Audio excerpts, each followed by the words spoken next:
The Magic of Oz by L. Frank Baum. Chapter 3. Two Bad Ones. Kiki turned around and saw a queer old man standing near. He didn't stand straight, for he was crooked. He had a fat body and thin legs and arms. He had a big, round face with bushy, white whiskers that came to a point below his waist, and white hair that came to a point on top of his head. He wore dull grey clothes that were tight-fitting, and his pockets were all bunched out as if stuffed full of something. "I didn't know you were here," said Kiki. "I didn't come until after you did," said the queer old man. "Who are you?" asked Kiki. "My name's Raido. I used to be the Gnome King, but I got kicked out of my country, and now I'm a wanderer." "What made them kick you out?" inquired the high-up boy. "Well, it's the fashion to kick kings nowadays. I was a pretty good king, to myself, but those dreadful Oz people wouldn't let me alone, so I had to abdicate." "What does that mean?" "It means to be kicked out. But let's talk about something pleasant. Who are you and where did you come from?" "I'm called Kiki Aru. I used to live on Mount Munch in the land of Oz,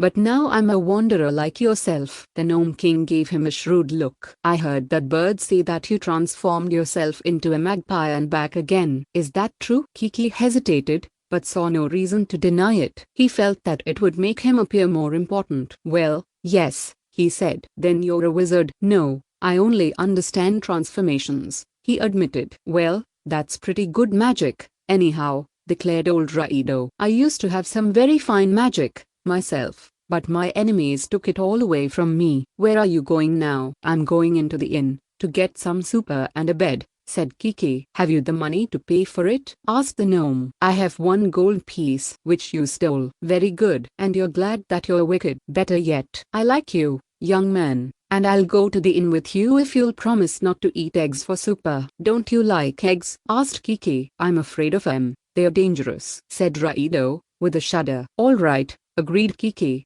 "I won't ask for eggs." "Then come along," said the gnome. When they entered the inn, the landlord scowled at Kiki and said, "I told you I would not feed you unless you had money." Kiki showed him the gold piece. "And how about you?" asked the landlord, turning to Raido. "Have you money?" "I've something better," answered the old gnome, and taking a bag from one of his pockets he poured from it upon the table a mass of glittering gems, diamonds, rubies and emeralds.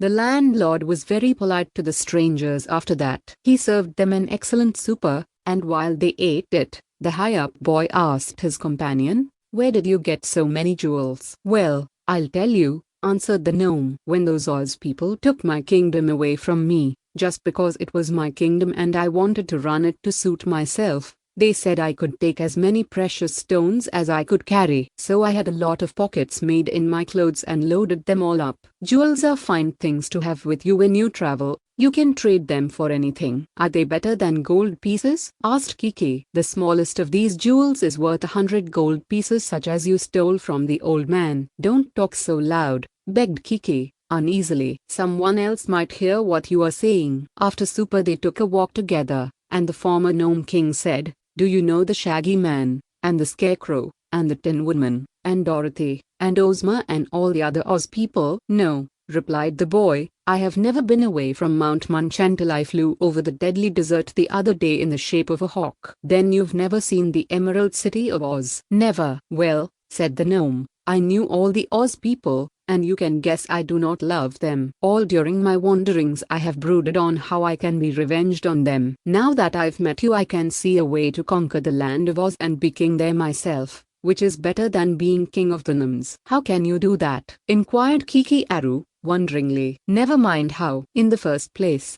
I'll make a bargain with you. Tell me the secret of how to perform transformations and I will give you a pocket full of jewels, the biggest and finest that I possess." "No," said Kiki, who realized that to share his power with another would be dangerous to himself. "I'll give you 2 pockets full of jewels," said the gnome. "No," answered Kiki, "I'll give you every jewel I possess." "No, no, no," said Kiki, who was beginning to be frightened. "Then," said the gnome, with a wicked look at the boy, "I'll tell the innkeeper that you stole that gold piece and he will have you put in prison." Kiki laughed at the threat. "Before he can do that," said he, "I will transform myself into a lion and tear him to pieces, or into a bear and eat him up, or into a fly and fly away where he could not find me." "Can you really do such wonderful transformations?" asked the old gnome. looking at him curiously. "Of course," declared Kiki. "I can transform you into a stick of wood, in a flash, or into a stone, and leave you here by the roadside." The wicked gnome shivered a little when he heard that,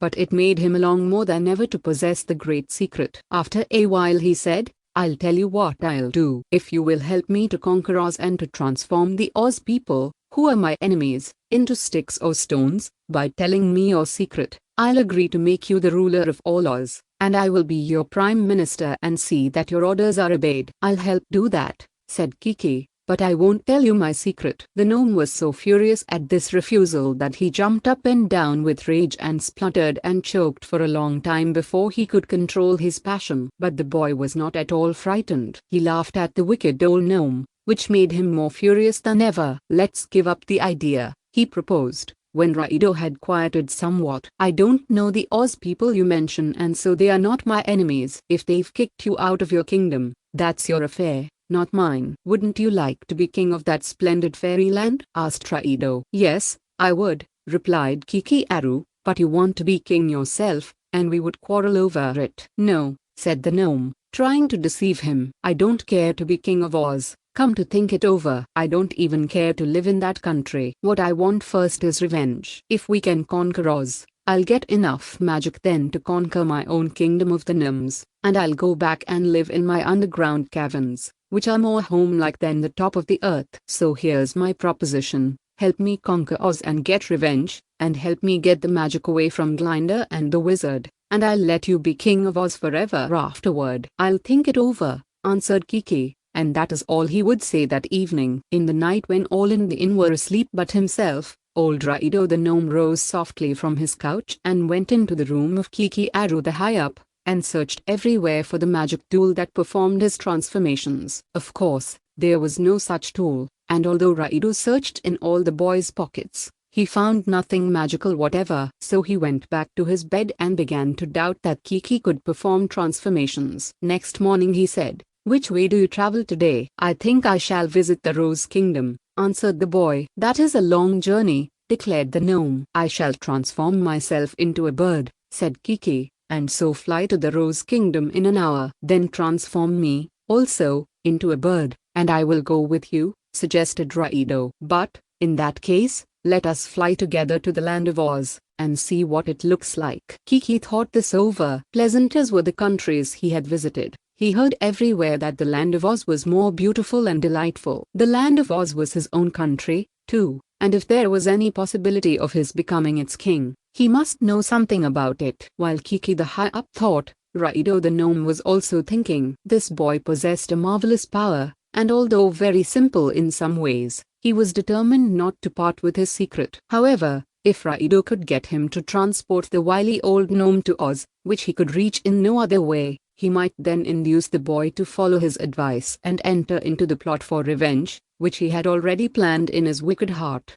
"There are wizards and magicians in Oz," remarked Kiki. "After a time, they might discover us, in spite of our transformations." "Not if we are careful," Raido assured him. "Ozma has a magic picture, in which she can see whatever she wishes to see, but Ozma will know nothing of our going to Oz, and so she will not command her magic picture to show where we are or what we are doing." Glinda the Good has a great book called the Book of Records, in which is magically written everything that people do in the land of Oz, just the instant they do it. "Then," said Kiki, "there is no use our attempting to conquer the country, for Glinda would read in her book all that we do, and as her magic is greater than mine, she would soon put a stop to our plans." "I said people, didn't I?" retorted the gnome. "The book doesn't make a record of what birds do, or beasts. It only tells the doings of people. So, if we fly into the country as birds, Glinda won't know anything about it." "Two birds couldn't conquer the land of Oz,"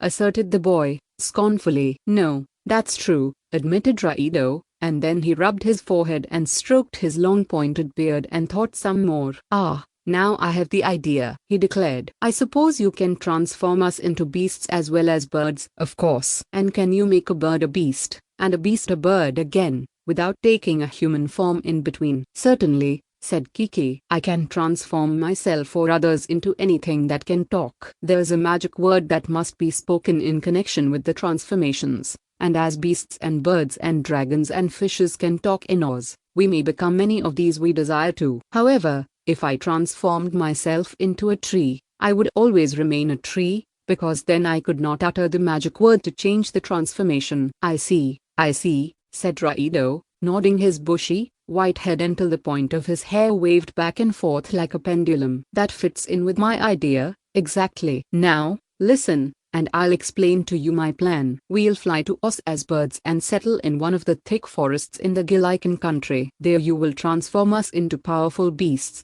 and as Glinder doesn't keep any track of the doings of beasts, we can act without being discovered. But how can two beasts raise an army to conquer the powerful people of Oz? Inquired Kiki. That's easy, but not an army of people, mind you. That would be quickly discovered. And while we are in Oz, you and I will never resume our human forms until we've conquered the country and destroyed Glinder, and Ozma, and the wizard, and Dorothy, and all the rest, and so have nothing more to fear from them. It is impossible to kill anyone in the land of Oz, declared Kiki. It isn't necessary to kill the Oz people, rejoined Raido. I'm afraid I don't understand you, objected the boy. What will happen to the Oz people, and what sort of an army could we get together, except of people? I'll tell you. The forests of Oz are full of beasts. Some of them, in the faraway places, are savage and cruel, and would gladly follow a leader as savage as themselves. They have never troubled the Oz people much,